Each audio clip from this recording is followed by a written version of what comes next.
All right. Hey, welcome back to the Go4CEO channel. Now, hey, by the way, subscribe to the channel if you haven't.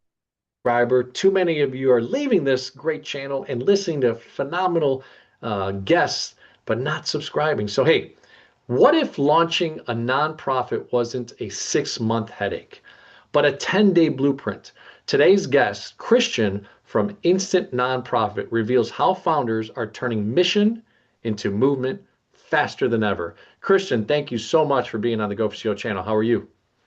I'm excited to be here. I am fantastic. And yeah, let's get right into it. I've looked at some of your previous guests, and I'm just so impressed with what you've built here.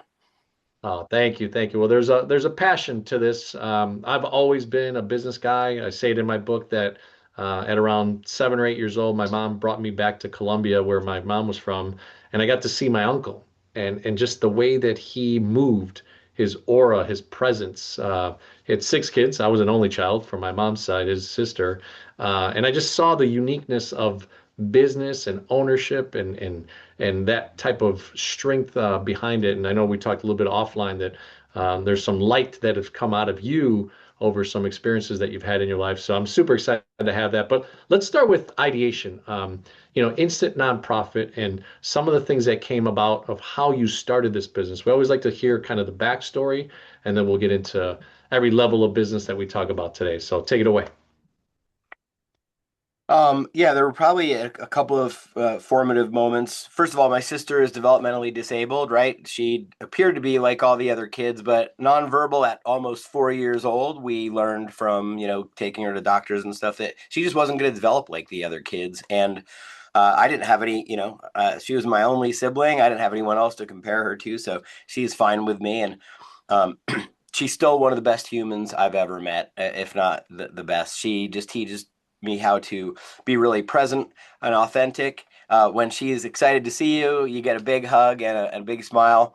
And when it's time to go and she's tired, she kind of turns your shoulder toward the door and says bye. And don't we wish we had that level of authenticity from all our relationships? Yeah. Um, so that's sort of what made me, partly made me who I am, and sort of somebody who believes in fighting for the underdog and lifting up people who maybe need a hand or want to experience life at its best. And much later, I not sure how I got into that, but I was a history political science major at Rutgers University in New Jersey, and I kept, I had to make several goes at college, and I started getting into Eastern Europe and the fall of Eastern Europe, which was pretty fresh in everyone's minds, early '90s. And I did a paper on the NGOs, right, the nonprofits that came around the millions of people who suddenly had a loss of government services with the collapse of the Soviet Union and all the satellite nations. And nonprofits weren't really talked about as much as a study, right? And so all these nonprofits came around, these millions and millions of people who just were abjectly bereft of services, and really built society to support people in the wake of the fall of the Iron Curtain. And I was just so fascinated with that. The paper was only supposed to be 15 pages. I wrote a 42 pager, and my professor gave it to a doctoral student from there to take further. And I was just so blown away that people have these sort of voluntary ways to get together and make things better, right? Outside of government. That's why they call them in Europe non-governmental organizations. Here it's nonprofit. But that was really an eye-opener for me. And years later, I ended up here by just trying to start a nonprofit with some friends and absolutely becoming morally outraged at how difficult it is if you want to do good in the world versus start any other type of business. And so I said, somebody has to do something about this. And several thousand nonprofits later, here we are. It's super exciting. I mean, obviously, the media can share, some bad takes, some good takes of NGOs and some of the things that have happened over the last, decade or so. But it's really interesting to have someone that's kind of planted and placed in a service-based scenario, right? And the mindset that you have. And I loved our conversation offline as well. So okay. You go through university, you kind of went right to instant nonprofit. Was that something that right into your 20s you started right Oh, away or no. okay. All right, so No, let's no. This was university. Yeah, I graduated as an older student. I don't know if I was 34 or something. And then I was an advocate for liberty. I believe that the founding principles of this nation are why it's been so successful. And so I worked in a nonprofit. I didn't even know it was a nonprofit when I started working there. I worked in a nonprofit to advance those ideals and kind of, discuss these things in the public square. And completely unrelated, I went to start a nonprofit with some friends, and that was probably in 2010, right? So 10 years later. And I remember calling the IRS, and you could almost hear the chuckling in the back room, like, oh, don't worry. This is going to take a year to approve, they told me. And you've got plenty of time to do other things, And I was like, what do you mean it takes a year to get some paperwork through? Like, I've incorporated a company before. Many people have done an LLC. It's no big deal. You can do it online. And the more I looked into this, I just remember being sort of up that night, really bothered by the idea that people who want to do a good thing would have to crawl across broken glass, possibly be denied, rejected, and then wait a year, even if they did everything right. And so the next day I decided to try a little strategy, and I took the form letter, the phone number off the form letter for my agent, who was never available when I wanted them, of course. And I changed the last couple of numbers on that extension, knowing I'd probably get somebody in the IRS exempt organizations department. And if I'd get somebody to pick up, I'd beg, plead, I'd try to bribe them with chocolates, whatever, to get them to tell me, why does this take so long? What does a perfect file look like? And if what would make them feel cared about? What would make them feel in their bureaucratic, probably pretty difficult job where they have a lot of files on their desk with too much of this and not enough of that?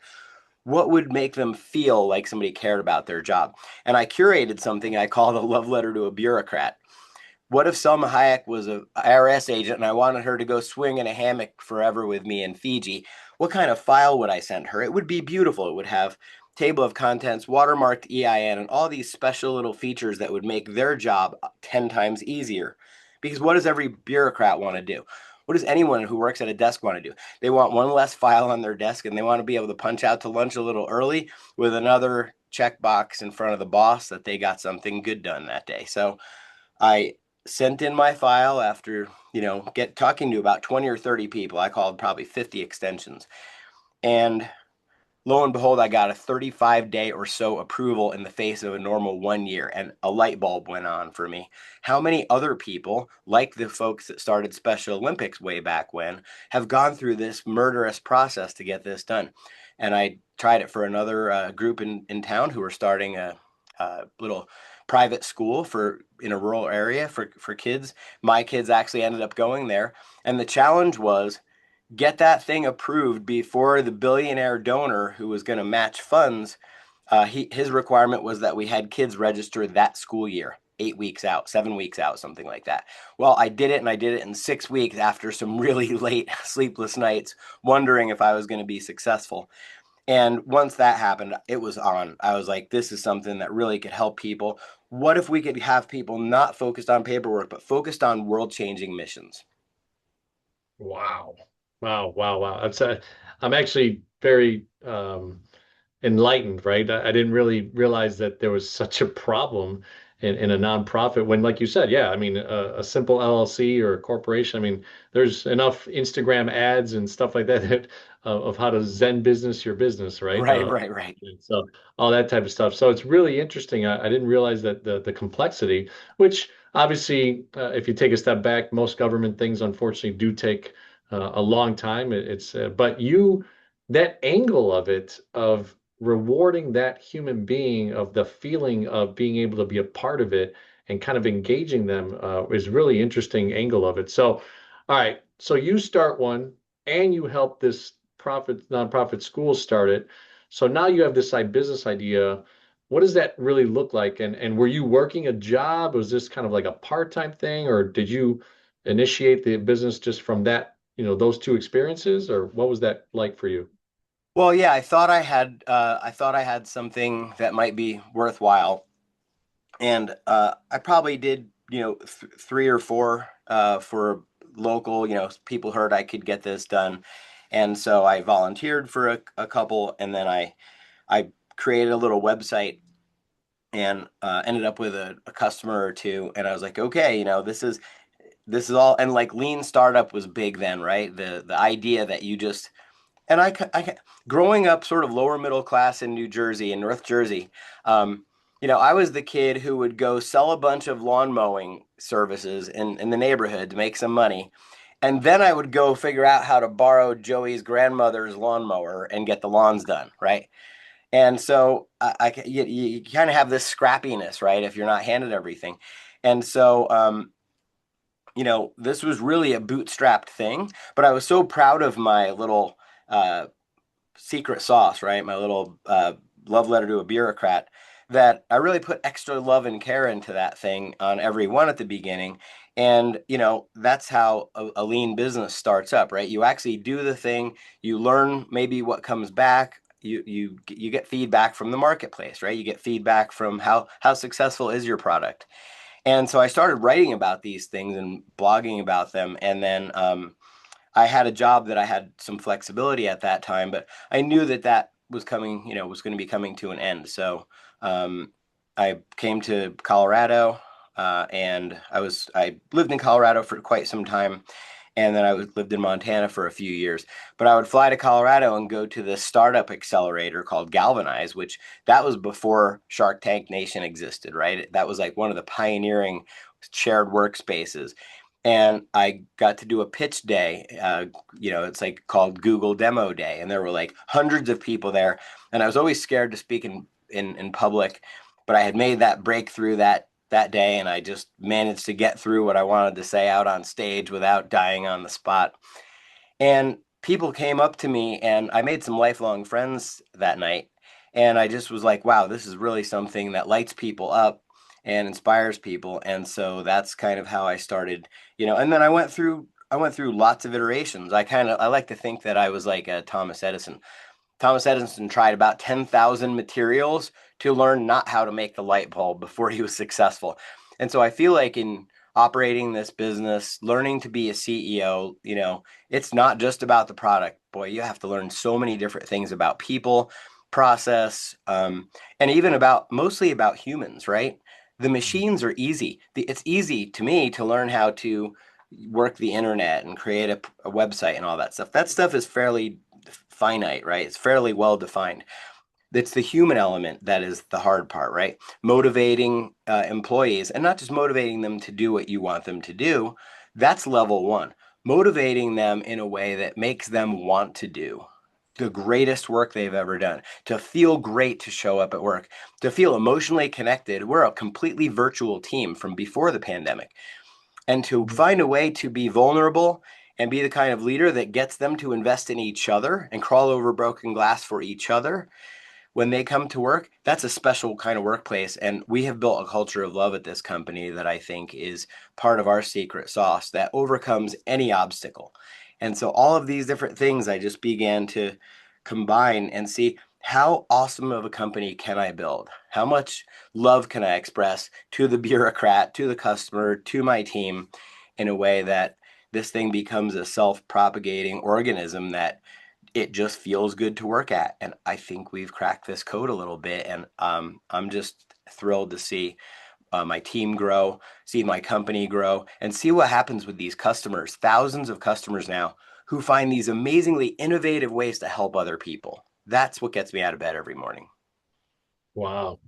Man, what a taproot of conviction, really. And then you were planted that seed of greatness, right, in Rutgers, and learning about the wall of the wall coming down and the Soviet Union, all that type of stuff, and how it all kind of created itself into, putting yourself in this spot and then creating your own, and then finding the trick of that, right? Or the component of success of that.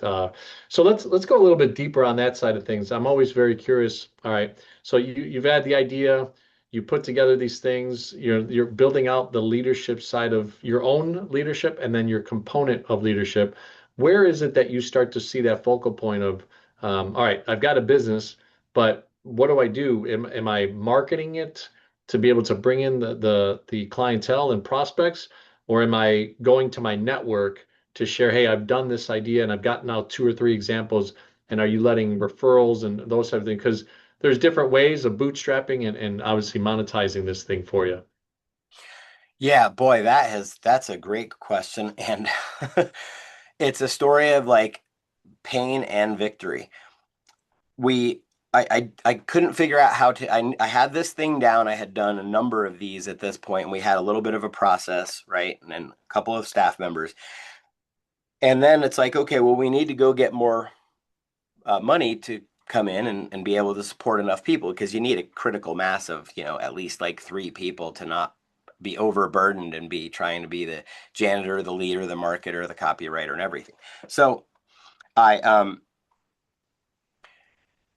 So yeah, I found somebody who was great at Google Ads. And so we started putting up Google Ads, and boy, the sales started coming in, and I mean coming in fast and furious. But I quickly learned, not quick enough, I quickly learned that the things that you need to do to not only obtain your first customers, your first 10 or your first 100 customers, are very different than what you need to do to obtain your next 500, right? Or 1,000. It's the same very much in fulfillment. This is a complex product. There's the incorporation, EIN, bylaws, a number of other documents required, and then the tax exempt status process where 501c3 really is just a tax status, even though it's used interchangeably as a term with nonprofit. Mhm. 501c3 is a tax status that's bestowed on a nonprofit corporation. That's what makes it tax exempt at the corporate level. That's what makes donations to it tax deductible for your donors. So there's a whole set of processes that have to be done properly and in order. And what I learned quickly was as we sold all these customers on overly extended payment plans, which was not did not work, and as we brought in too many customers for our fulfillment system as it was at that time, these things began to pile up, and our whole ability to fulfill collapsed. And so it was great on paper, right? We rapidly ramped up and everything was great. I even raised some money for the company, but we went into absolute crisis because there was no way to build systems and serve the customers and fulfill all at the same time with that limited amount of staff. We tried building software, that was a disaster. So what I learned was, okay, we need to turn down the ads, unfortunately, right? Sometimes it's not good to take money, it's not good to get more customers. And I Mhm. spent several years from there doing nothing but building a sustainable and extremely scalable back end, right? A fulfillment system that does not break and that predicts every eventuality that a customer can have. Customers come to us having incorporated, maybe doing it incorrectly, right? They'll come in piecemeal. They'll have an LLC maybe that has the same name that needs to be dissolved because that you can't do an LLC. You have to do a nonprofit corporation. So we would have to dissolve that to get that out of the way to serve them. So there's 100 different, permutations that I could give you of this. But what I learned was we had built a good enough product that we could sustain almost entirely on referrals. I literally turned off a massive ad spend on Google and I served every single one of those customers manually. I absolutely refused. If I had to eat ramen noodles, every single one of those customers was going to be served what they paid for. And that was painful. It took a while, but what I did was I used those as use cases to build the automations and to build the document uh, creation scripts and all these things. And then when we recently, I mean, after many years of building a sustainable backend and living off of referrals and a much smaller ad spend, we built an absolutely, bulletproof backend. It's an assembly line process where most of our competitors use an account manager process. So we're very profitable because these are very predictable steps. And now at the beginning of this year, late last year, we've completely turned our battleship toward marketing and all of it's taking off. Our YouTube is taking off. Insta, I'm being made famous by two 20 somethings I hired from South America who are amazing people. We are growing superheroes out of everyday people who come to us and have the potential. They have that EOS combination of get it, want it, capacity to do it. And then we just grow them as leaders by giving them a playground and helping them to be absolutely their best. And it is working. Now that we've got this scalable back end, we can bring as many units in as we want and serve the customer with the best deliverables on the planet. We give them the love and encouragement they deserve, which no one else in this industry does. And they have the best customer experience, and it shows in our 5-star reviews. So I am having so much fun right now taking something that I built quietly in the background for many years and bringing it to the world. So there's a lot of insight in that, right? You're that overnight success of multiple years of work. So Very much. I think one of the things that I'd like to draw out of you there is the that period of time where you kind of took a step back, lowered the ad spend and realized, all right, if I build the right infrastructure, the right back end, the right support mechanism, right, I'm going to launch. And maybe you didn't have that mindset initially, but what were some of the things that you did? I mean, obviously years, and if your business isn't, obviously producing what it was from a revenue cycle, you had to maybe scale down, be very linear, very, very lean. What was that? What were the things that made you stay on that and not necessarily go raise funds for private investors, for, friends and family and dilute yourself? What made you stick on this scenario? And what were the things that you were doing? Yeah, I had raised money early in the company, tried to build software. I didn't have any capacity to do that. I ended up having to throw the software in the trash and use Google Forms, which are terrible, right? But what I learned is that tools often can fool us. They can sort of uh, uh, lull us into this sense of, oh, this is the solution, but really process is the solution. Emotional design is a book that I read that was really important. How do you make your customer feel smarter, not dumber, after encountering your form, your opt-in, your app, your delivery system, right? And so what we did was we ended up putting the software aside despite the expenditure and really going, what process would make it feel really easy to customers? And so we strung together some third-party apps at that time that anyone could have used. And I learned about some things like Google Scripts, right, where you can do document automation. And that really helped revolutionize things. I found what I did was I learned a little bit about lean, and I would put on the whiteboard everything that we could possibly do in the entire company to bring fulfillment to the next level. And then we would try to weight those things. What's going to give us the biggest leverage point? What is the most, and I would talk to people who were fulfilling, and I fulfilled for a long time. My co-founder fulfilled, it was just the two of us for a while, and then she fulfilled for a while, and I did the front end stuff. And we would put the things that were the most impactful at the top of the list, and sort of automate those, right? And get those out of the way, streamline those. And by just consistently doing that, we were able to get things to where it got smoother and smoother. We were able to do more and more customers, in a month or per hour. But, to answer the question, really, I was going through a process in my life of also having maybe some front end success. My life looked good on the outside, just like our company looked great and people bought clicked our ads and bought our service. Um, but in the back end, right, in the fulfillment of my life, things were not as they seemed. I was struggling to operate. I was struggling to be a dad. I was struggling to um, meet my commitments and keep my word and not get burnt out. And I was I was just unhappy inside, and I didn't realize why, because I'm this eternal optimist. I'm like way over there on that scale of super optimistic type of entrepreneur, ENFJ, on Myers-Briggs. But I had not realized that I had some trauma from early childhood, and from my parenting, from my dad, who also was, abused and really not emotionally supported as a kid. And I had not learned to love myself and take care of myself. So I was expending everything inside to try to do what I thought I needed to do, what I thought I had committed to, what I thought I was, right? My identity that I had created. And the harder I worked, the worse things went for a while. And it literally brought me and my company to my knees. And eventually I lost everything. I was, out of the house, separated from my wife. I had All the money was gone. My car was actually repoed. I mean, I'm riding around on a bicycle, literally going, what happened to my life? Not even wanting to talk to my own staff and just being really isolated. And it caused me to have this moment that I call like the day of wisdom, where I realized that all my cleverness and all my smarts and all my hard work and that scrappiness, the way I was operating, the way I was looking at my life was what got me into this terrible position.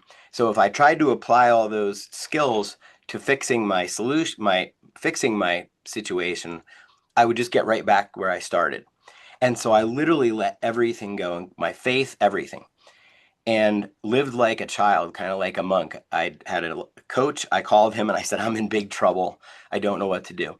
And he said, just repeat, God loves me unconditionally every day as a mantra, as much as you can, and do just the very next thing. Do the minimum that you can and just take care of yourself. Eat well, sleep a lot, and allow this situation to be. Accept all things. And the day of wisdom was the day I realized that going about fixing the things in the way I had before was going to, continue to have me in this terrible situation. And I'll tell you what, very shortly after that, the colors came back. The meaning to life came back. I remember being on a walk and just realizing that I needed to just learn how to love and care for myself first. And then the Bible verse struck me that the standard is loving yourself. It's love others as you love yourself, right? The standard isn't loving others. The standard is loving yourself. That's the baseline. You can't love others. You can't do these things in life at a greater level than the love that you have for yourself and the acceptance and the care that you give yourself. And I would pick up a stranger hitchhiking and put them in a hotel room and give them a meal before I would give myself a break for any failure. And I really talked to myself in a way that wasn't very nice. And I didn't even realize this was going on. Mm. And since then, that was about 10 years ago to the month. And since then, every single thing that I had thought I lost, that was irretrievably lost, broken, and irreparably harmed, has all come back to me on my own terms, including this business. And literally every day, that's where I have to wake up and start from is I will do absolutely everything I can to serve everyone in my life. But if I'm not taking care of myself, letting go, accepting things as they are, then that really leads to a lonely and really not a successful place. And it's just ironic that going about things in that way leads to this outer success. Well, first of all, thank you for sharing something so deep and authentic. Off camera, we talked a little bit about this. I had something similar happen about a month ago. I went to something called the Crucible Project, a Christian men's retreat, and man, they have a process and a way that they bring you into that night and the next couple nights of what they teach you, and how powerful it was what you did, what I've done, and what you, Go4CEO community, man or woman, right? We're obviously here with a purpose, but sometimes it's so hard to find that way to get back, right? And like you said, love yourself to love others. That's such a true statement. When you're in that flow state, it's because you are loving yourself first and tending to the things that you need. And that's not selfishness. That's being able to then have enough to give back. And then that's where your generosity, right? And how cool is it that it all kind of is intertwined with instant nonprofit and what you've been able to build in the business itself. So that's really, really awesome. I really appreciate that. So I mean, just to kind of keep going on that little bit of that part, any resources or organizations that you were a part of that helped that, just to kind of give them a little bit of a promo? Because obviously you said that you had a mentor slash coach that you went to in this downtime, but then did you also grab onto some resources that you may be able to share on this podcast? Yeah, I think one of the things was, each person has to go through their on their own path. I've been part of the Christian church. I have used psychedelics and some curated and very carefully orchestrated and defined experiences through some of those tools. I've taken up yoga. And what I realized is that all of these things, Tough Mudder, right? Sports, working out, right? Really putting your body through some things that maybe you're not, don't feel fun at the beginning. These are all ways to die to oneself, but to do it in a controlled manner. So at the end of every yoga session, there's something called shavasana. You are wrung out. It's hot yoga for an hour. You're tired. You're wiped out. You sweat every ounce of liquid in your body out of your body, and then they have you lay on the floor and Shavasana is this moment of peace and quiet at the end. And it literally is a form of dying and then being reborn. You then sit up, thank the teacher and everyone else for the session. Um, and whether it's through the church and understanding that we have to die to ourselves, right, to be reborn, or through a harrowing experience like a Tough Mudder or a sports or even just a daily workout. These are ways of introducing a controlled way, right, to leave the previous person behind and to pick up this new person. And so, if we can do these things ourselves, instead of having them done to us with a cancer scare or a divorce or this life crisis, right? These things that come upon us are wake up calls.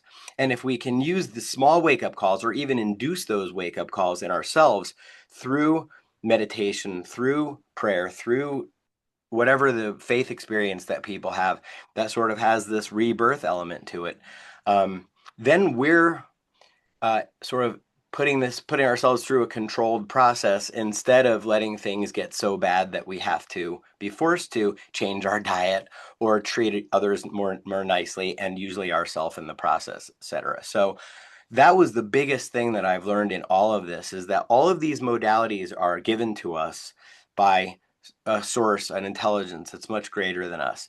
And we get to choose how and when we do these things. And if we go ahead and go to the trouble to do those, we're going to be able to be reborn constantly as a new person with new insights, new appreciation for ourselves, our bodies, our relationships, and everything. And I would say that is the number one thing that has come to me in all of these things, because being able to admit something's not working and moving forward, even in work, even in developing these processes for nonprofits to go through the process so smoothly and easily, it requires that tough conversation with that angry customer, and to really care and not just try to make them happy, but to try to learn what was difficult for them. Even if they're irrationally angry, what was it about their experience? Their experience, right? Great marketing is loving others. Great product creation is a way of loving others and really getting out of your own head and understanding what their needs are. And if we could all do that, boy, this world would be such a different place. And that's the Yeah. main thing that coach helped me to learn. And I mean, my gosh, we have organizations that are the people that start nonprofits are sacrificing so much often. They pay for these things out of their pocket to start, and sometimes for years. They they go to a mission trip or they go do some service in the community, and they realize it lights them up, and then they just go do it, and they're not looking to start a nonprofit most often. They just want to find those feral cats that are being euthanized, a way to get spayed and neutered, and find a home, animals, environment. All these things usually are just these acts of service. Hey, I'm angry that my beach is dirty, I'm going to clean it up, and that turns into a thing. And these are all ways that people are very sacrificial in what they do. And then they just need to put some structure around it. And my job is to teach people how this is just another business. It doesn't need to be mysterious, and doesn't need to be run by lawyers and accountants who want you to think that everything is so hard. Our job is to help you to step over that threshold and allow you to find that courage in yourself to go ahead and try that thing. And once you try it, if it lights you up, how can I make that easier for you? And then how can we all do this through thousands of nonprofits? And literally, we are changing the trajectory of history. Me and you are changing the trajectory of history right now by having this conversation, by doing doing the things we do to serve other people. That's exciting to me, and that gets me out of bed even on the worst days. Pumped up. I love it. I love it, dude. You got me jacked. I love that feeling, right? You made me think of two or three different things while you were speaking of the things that I really enjoy and would love to do it from a nonprofit perspective in the marketplace, right? One super simple one is I'm an only child, didn't know my birth father, adopted through name, and I've always believed, kind of like the Girls and Boys Club, but something to the fact that you take any child that's in that scenario and bring them into an environment where that now they open their eyes. Because to me, going to Colombia, I said in my book, and seeing my uncle just live a different life because my mother was clerical, my adoptive father was a steel worker. And so we're, lower middle class, whatever. But seeing the perspective of what could be and potential in life is such a burning desire for me because I feel like people die in a bad way and give up, right? Like they Yeah. go, oh, well, that's never going to happen for me. I'm never Mhm. going to be rich. I'm never going to be able to drive a nice car. I'm never going to be able to live in a good neighborhood. My kids are never going to be able to go to private school, blah, blah, blah, whatever the never is. And how cool is it that through your organization, you're allowing nevers become sometimes and now forevers, right? To be able to do that stuff. So, what an interesting plot today in this conversation. Different than some of my other GO4CEO podcasts and interviews, but so appreciative that you just took us through this journey. So, to go a little bit more into the business side of things, just because we do want to learn a little bit more about kind of the systems and process that you had. Um, from a leadership perspective, and you're building the business, right? You had this downtime in your business and in your personal life. You went from the ashes to a phoenix and revived yourself and rebranded and kind of got yourself back. What were some of the things that you then had to do with some of those people that were in your organization, kind of seeing you go through this process, just for people that, are thinking like, hey, my business is 10, 15, 20, 30 years, and I don't know how to allow my people from a leadership perspective to also come on this journey with me to build a bigger and better, institution. Yeah, for sure. It's really important, I think, to approach this from like a level of humility, and it's scary. When even today, even I can give you examples this week. I won't, but I'm going through some things this week after 10 years of peeling this onion back and learning about myself and the world around me and how we manifest things, right?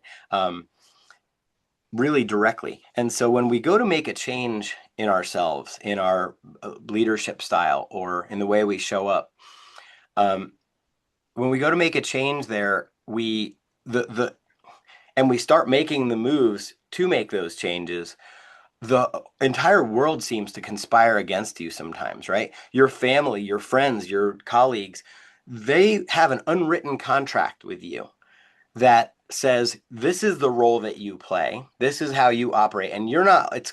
It's like in politics, they call it the Overton window. What is possible is inside the Overton window. And until we talk about how money printing is a real thing and inflationary cycles are a real thing, that was not inside the Overton window 10 years ago. The Overton window had to move for that to be something that would be accepted in the public consciousness. It's very much like that in our own lives. So as we start to move this Overton window of our own paradigms and our own operating system, and we start pushing against the edge of that thing, that's what moves it, right? It takes vulnerability. You have to be brave, and you have to be ready to be kicked in the teeth a little bit, because not even your own mother will be ready to look at you in a different way, because they have a certain, you're typecast, right? You've played Tom Cruise. You're Tom Cruise. You've played the good guy too many times, and everybody's going, there's no way he's going to be able to play the bad guy. But boy, did he pull that off, right? It's just like that in our own lives. We have to really be brave and be willing to be rejected in a business maybe that we've been doing for 10, 15, 20 years in order to make that change. But the rewards are so worth it, because you're going to find that those aren't necessarily, you have to be okay with letting go of not only your old self, but people that maybe aren't going to vibe with that, right? Or maybe some things are going to happen, and a contract completely unrelated is going to come and say, well, we don't want to do business with you if you're going to take this stand on some issue that you decide to talk about, or whatever it is, right? Whatever that change is. Lots of environmental things come in and push against you doing that. And that's kind of how you know you're on the right path. And so that's a really important thing, to be able to sit down and go, what are my deeper values? And how do I connect those deeper values to actions in my life that I can take to live more authentically? And suddenly it's like you can breathe more, and we put ourselves in boxes, and then the oxygen gets a little thin, and then we wonder what's going on. And it's because we need to open up that box and go into a new wineskin you've heard of, right? So that is a really important thing to understand. And if you can consciously do this, again, it's like kind of self-induced metamorphosis through challenging your body, your mind, and spirit. It's the same thing here. You can do that in a way that's intentional by going through a process. I've gone to retreats, many retreats, and looked at who am I and who do I really want to be? And are my actions matching that? Do my relationships match that? And if you can intentionally move that window, at least you know why you're getting kicked in the teeth, or why maybe some things go sideways in life, and you can go, okay, this is just a natural, reaction of this situation, because I'm stepping outside of this box. If you do it in a way that's unintentional, you might be more lashing out at people, or refusing to allow them to reject you and to just not accept this new way of operating. But if you can be conscious about it, then you go, oh, it's almost validation, where otherwise it would feel like rejection, or it would feel like you're going in the wrong direction. And so it's all about intentionally putting ourselves through. Reading your book, for example, and seeing the examples that you gave in there of change that you've been through, change others have been through, gives us the inspiration to go, you know what, that feels really good, and I want to do that. I love it. I love it. Look, I'm really amazed. I wish we had like 3 hours together, because I think there's so much more that you're talking about, right? And the snippets that you've already given, I know that from a clips perspective, we're gonna showcase some of these things that you've said. So, and it really works in nonprofit, for profit, your life. We talk about in the book, and I appreciate you mentioning it. Faith, family, fitness, finance, and fun, right? And if you take those 5 F's and, like you said, rebuild, earlier when you were talking about kind of you know, kind of constructing yourself, I thought about, hey, there's some gurus out there, right? And people that do some great work about 1% better every day.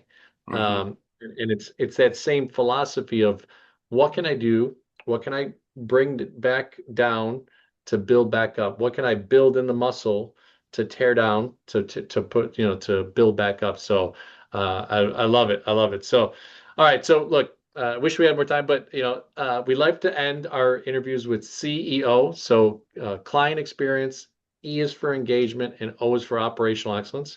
So from a client experience perspective of instant nonprofits, what would you say is the value proposition when someone comes to instant nonprofits, and now that you've built this 10-year business, what should they expect from a client journey perspective?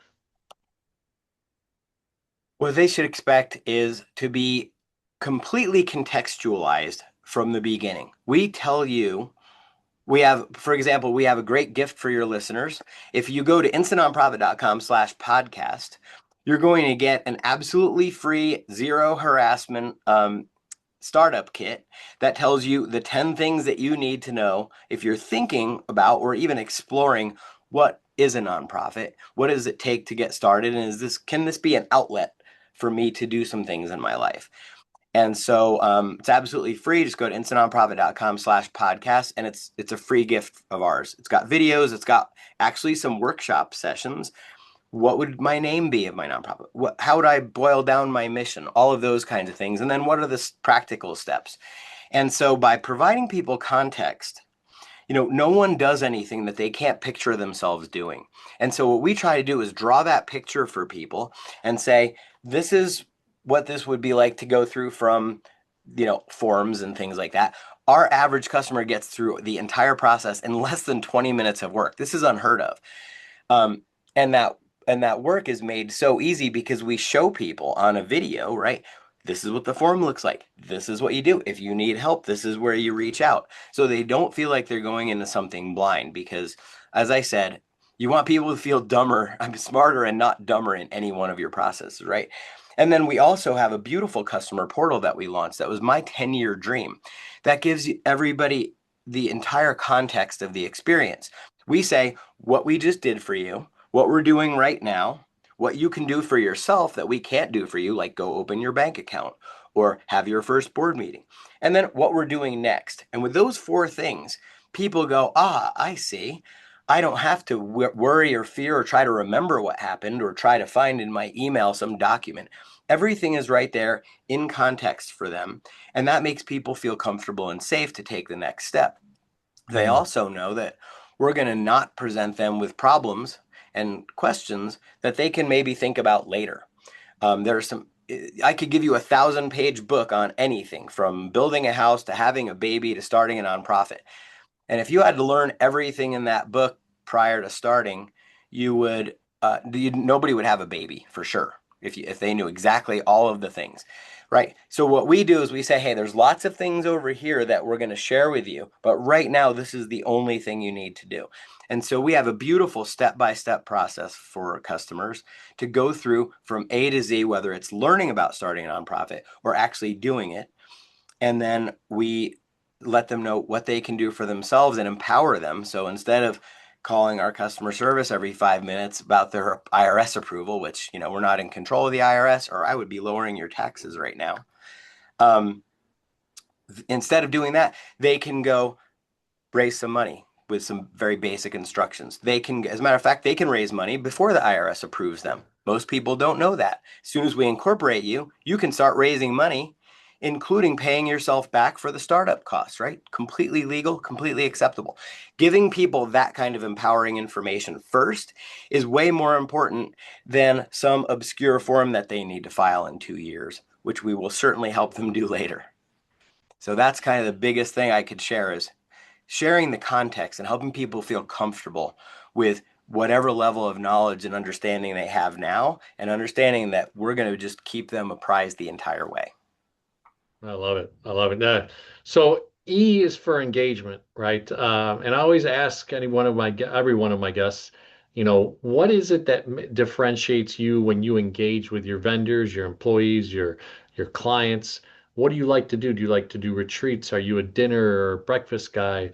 Like, do you like to do sporting events, right? How is it that people should expect to engage with Christian, right? And at Instant Nonprofits, founder, CEO of a company. What do you do that's unique?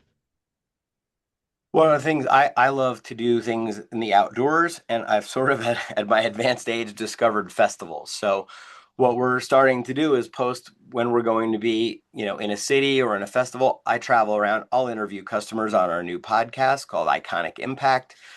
And so what we want to do is just allow people to show up and share their experience. And we are putting together some events. But I love to do things in the beautiful outdoors, right? Because I find that when people stop thinking about what they're trying to do, new ideas can emerge and spring up. It's kind of like when you're in the shower and that idea comes to you, or you're on a hike and you go, whoa, I just realized this big thing that I've been overlooking at work. And so I like to do things out in nature and invite people to join me for mountain biking. I've taken up skydiving. I dirt bike. I've learned to snowboard at the cost of a broken wrist in the past couple of years. So those are my favorite things to do. But we have a virtual team at Instant Nonprofit. We've never met. We've been virtual since before the pandemic. And we have somebody from Pakistan who's been here, started as a VA, and now is running an entire department and has gone through her PhD. We're all going up to Boston to see her. So I would love to have a little event up there. We have a lot of customers up there. And so that would be something really meaningful to me, because to set eyes on someone that you've had to love through the Zoom window is going to be really exciting. No, that's awesome. Well, I appreciate that nature side. I'd never done this before, but went clay shooting, and Oh, with that's some so much fun. it was so much fun. It was like the country club of clay shooting, like a golf course. They had 18 different areas to shoot from. And then at the end, we did more of a competitive thing. It was kind of in an area where all the 34 guests shot 8 of us, and like let's say you'd shoot, it would go out, and if you missed, the next person, if they hit the person was out. So it's kind of like you hit it and you're out. And I got runner up after not really having ever shot a shotgun, always done 9 millimeters in my own handguns that I own. But it's interesting. It was a cool experience and so different at a place called it's a wildlife place. They actually do most of the research you ever see on National Geographic stuff for like foxes and pheasants and stuff. McGraw Wildlife. And the guy started either like a paper, Chicago Tribune or something. Became really wealthy, but bought like 1,100 acres, and he just has this incredible place. There's only 1,000 members. It's just really, really cool stuff. So, and I've never been an outdoorsy guy, but that's a really cool experience and cool to hear that you use that to be able to engage, right, with your family, friends, and clients and associates. So, all right, last one is operational excellence. Typically, we talk about throughout the conversation, hey, what tools are you using? Have you become AI centric the last 6 to 12, 18 months? Have you always been using, some sort of CRM? What are some of the unique tools, two or three of them, just to highlight kind of what Instant Nonprofit uses as tools to flow your business? One of the things we've done, and AI is helping so much for people to, we've implemented EOS on our own, on the way to getting an operator, right? More of a someday COO, but somebody who can be a player coach and take all those operational things and project manage and things like that. So we decided to self-implement EOS because an EOS implementer can be, $20,000 to $50,000, and um, what we did was we used ChatGPT, which knows EOS really well, to help us break that system down into its components and at least get us onto a meeting cadence, and install all of those things where we have KPIs and reporting and all those things that touch on all areas of the business. So that's been super helpful. We were, like I said, we were virtual before the pandemic. We started using automations out of literally self-preservation when we had all those customers and we didn't have a system to serve them. And then we started using AI fairly early, just playing around with it. But the thing that I'm finding most wonderful about ChatGPT, because there's a million videos, your listeners can go out and find out how to hack spreadsheets or do this data analysis or do copywriting or whatever. But it's the human ways to use AI that are really important. I'm going to leave you with this one. At our company, we record every meeting, right? Lots of people have Fathom or they have Otter or whatever, and that's just riding shotgun on all these different meetings. And what I Mhm. started to do was realize that people, I don't even know what I want sometimes. People ask me what I want out of life, and I need to go like into the woods for 2 days and go, okay, well, kind of have a lot of things that I want, but what are the deeper things? What are my deeper motivators? And what I learned is that you can take these meeting conversations, like with you and me right now, you can actually take that transcript and run it through a set of prompts to analyze what is not being said. What lights that staff member up, right? What causes them the most pain? What do they like least about the job? Where does their energy level kind of get, drawn down versus built up? Hmm. And you can actually look at the subtext of conversations because chances are you're meeting with your staff again and again and again over a series of months. It's hard for you to retain all that data, but ChatGPT can take dozens of transcripts from months and start to look at what are the patterns and what are the recurring themes that person might not be saying, hey, I need this support, or this would make me really happy, or I'm starting to have some family breakdown and I could use some time off. They might not want to tell you that. But what if you could extract that from the subtext by using AI? And I've started to do that, and it yields some really interesting results. It also helps me see my blind spots. Where am I repeating myself? Or where am I saying that I want to do something across different meetings, right? Like provide a platform for people's voice to be heard, maybe, but I'm not doing it, right? And I keep bringing it up month after month. That must mean it's not getting done. So how can I take an hour, grab all these transcripts, and then find out, even in my own conversations, what can I do and how could I serve better? And what are those things, those tropes and those blind spots that I have in my leadership that I could improve? And it is scary how good ChatGPT is, like a therapist, to tell you how you could improve your own leadership and serve people better by looking at your actual conversations and not what you think you know. Interesting, interesting. No, yeah, literally the guest that just earlier today we had on talked about the chat bot, and I've actually been using the voice part of chat, Oh yeah. see Claude and stuff like that, because a guest a few months ago told me, hey, if you want to have a little secret, talk to your AI, right? Like start to develop that relationship where there's an understanding of kind of the way you think and how you want it to decipher, and then it'll pick up on clues of something that you're working through, a workflow or some sort of situation in the business, right? So that's awesome stuff. So we'll leave everybody with where to get a hold of you, Christian. What's the best way to kind of connect with you or with some of your team so that they can, if they're interested in building their own new nonprofit, and they can engage with obviously instant nonprofits. Yeah, as far as connecting with me, and I would love to hear people's ideas. I'd love to, if somebody has something beautiful to bring to the world, an idea, a movement, or a person that is disrupting things in a way that makes the world a better place, I'd love to have them as a guest on my podcast. I'd love to learn more about books and things that people are learning from. They can share that directly with me on any social. Just look up Christian Le Fer, and my dad was the only person with my name other than I think a guy in France. So you should be able to find me there, Christian Le Fer.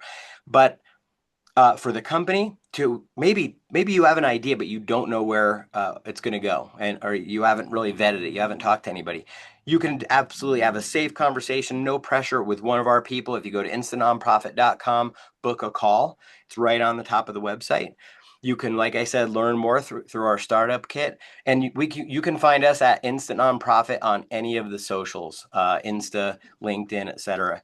And we want to hear about your ideas. We want to hear what we could do better. What are the questions that you have that we can answer to help you understand this is only going to be one of the outlets, perhaps. A nonprofit might be one of many outlets, expressions of people wanting to do something great in the world, from having a family to their exercise routine, whatever. A nonprofit is just another expression of something great, and we want to help people understand whether it's right for them, whether the timing's right, etc. And if it's something that's good for them, we're going to certainly make it a lot easier. And a lot of times people run these alongside of their for-profit business, and they use these nonprofits to enhance their for-profit business, which is fine. If you do roofing and you want to help folks who are, in poverty and have a leaky roof, you can name the nonprofit similar to your for-profit, and people will then understand that you're a good corporate citizen, you're a good citizen of the community, and that they'll choose to do business with your business because you care and because they understand your care. And didn't we start out this whole conversation earlier before we got on by saying people don't care how much you know until they know how much you care.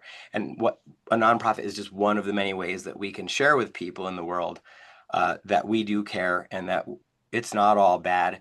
Turn off the news, get out in the world and go help somebody, and you'll feel great at the end of the day.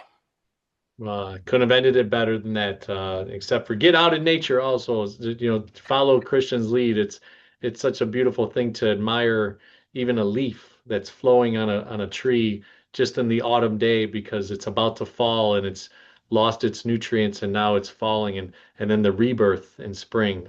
Really, really awesome stuff. So thank you so much, Christian, for being a part of the GO4CEO channel. By the way, if you haven't subscribed to the channel, subscribe now. Keep on growing this community. Go Do out it and now.